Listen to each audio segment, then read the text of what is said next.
Bonjour, bienvenue dans Ténor du droit. Aujourd'hui, j'ai le plaisir de recevoir François-Henri Briard, avocat et auteur de son ouvrage Vivre libre. Et nous allons en parler justement dans quelques instants. François-Henri Briard, bonjour. Bonjour Arnaud Dumouriez. Alors, pourquoi avoir choisi d'écrire cet ouvrage? Alors, écoutez, la première raison, elle est presque un peu pratique. Vous savez que l'année 2020 a été marquée par un confinement prolongé. Et quand on est avocat, moi je suis avocat au Conseil d'État et à la Cour de cassation, et que l'on a du temps, puisque l'appareil judiciaire est interrompu, eh bien, on écrit.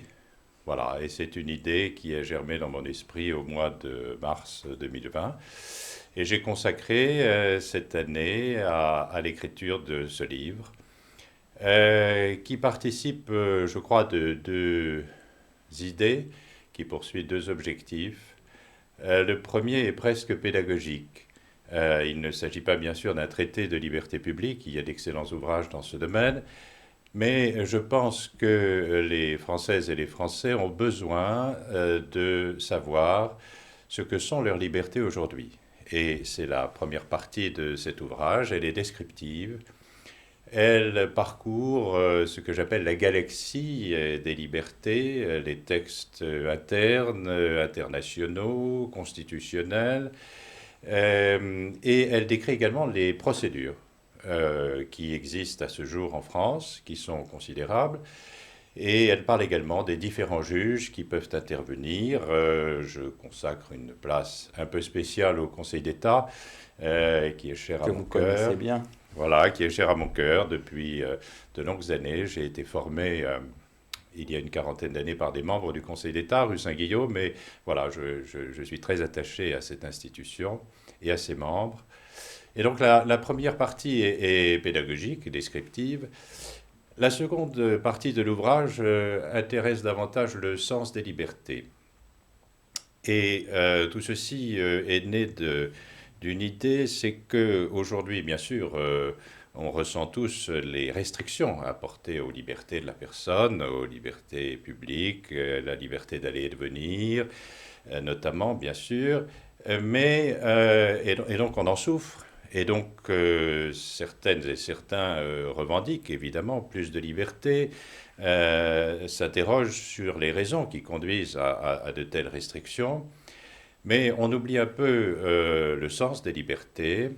On oublie aussi certains concepts qui sont, me semble-t-il, indissociables de la liberté. Et je pense que nous avons aujourd'hui une occasion tout à fait unique de réfléchir, de s'arrêter, de regarder ce qui existe et de comprendre pourquoi la liberté existe, quelle est son histoire, pourquoi tant d'hommes et de femmes ont souffert pour cette liberté, et également bien percevoir les fondements des différentes libertés dont nous jouissons, et comprendre par exemple le rôle de la loi. Pourquoi la loi est-elle appelée à restreindre les libertés? Pourquoi? Alors, la seconde partie justement de votre ouvrage est dédiée au sens de la liberté. Quel sens vous donnez à la liberté justement? Alors écoutez, je pense que, je l'ai dit, c'est un don très précieux dont nous disposons aujourd'hui en France.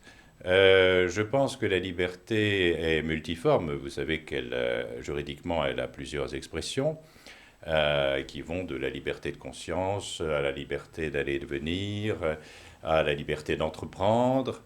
Elle est multiforme. Elle intéresse bien sûr la personne, puisque la liberté, c'est la grande conquête de l'époque révolutionnaire, c'est la grande conquête des Lumières. La liberté est individuelle, et elle doit rester individuelle, bien sûr, mais parce qu'elle est individuelle, elle s'accompagne aussi d'un corollaire que l'on oublie parfois, c'est la responsabilité. Et cet éditeur qui m'a permis d'écrire l'ouvrage a mis en exergue cette phrase de Victor Hugo qui est magnifique, hein, qui disait que plus je suis libre, plus je dois être responsable. Et la Pouvez-vous responsabilité... expliquer pourquoi les deux sont indissociables, liberté et responsabilité? Alors, je vais vous donner un exemple. Prenons ce dont je parlais à l'instant, la liberté d'aller et de venir, en période de pandémie. Je sors dans la rue, j'exerce cette liberté. Je suis libre de sortir, de marcher, d'aller où je veux, quand je veux. Mais si je suis responsable, eh bien, je vais porter un masque. Je vais porter un masque parce que je suis responsable vis-à-vis des autres. C'est un exemple concret, mais qui montre que la liberté doit s'exercer dans le cadre de la vie en société. C'est ce que certains auteurs, notamment Edmund Burke, appellent la liberté sociale. Et si je le fais, c'est parce que la loi pose des limites, pose des restrictions. Si je ne vais pas au cinéma, c'est non seulement parce que les cinémas ne sont pas fermés, mais parce qu'il y a un texte qui rend impossible cette démarche et que ce texte est fondé, bien sûr, sur des impératifs sanitaires, hein, mais également parce qu'il y a une autre liberté en cause, c'est le droit à la santé. Et si je suis responsable, eh bien, je sais que ma liberté personnelle, ma liberté individuelle, est limitée précisément dans le souci de permettre cette vie en société de façon harmonieuse et de permettre aux autres de jouir de leur propre liberté. Et en l'occurrence, cette liberté, qui c'est un droit fondamental consacré par le préambule de la Constitution en 1946, c'est le droit à la santé. La liberté n'est pas absolue, en d'autres termes. Alors, elle n'est pas absolue. Je pense qu'il y a peut-être une liberté qui est absolue. C'est la liberté de conscience. C'est-à-dire que chacun peut, dans son fort intérieur, penser ce qu'il veut, ressentir ce qu'il veut. Je parle de la liberté intérieure, qui, à mon sens, est la plus grande, évidemment, dans ma conclusion. La liberté intérieure qui peut être la liberté des héros, des soldats, de ceux qui donnent leur vie et qui le font librement. Mais les libertés, j'allais dire les libertés publiques communes, doivent être conciliées entre elles. Et en effet, elles ne sont pas absolues.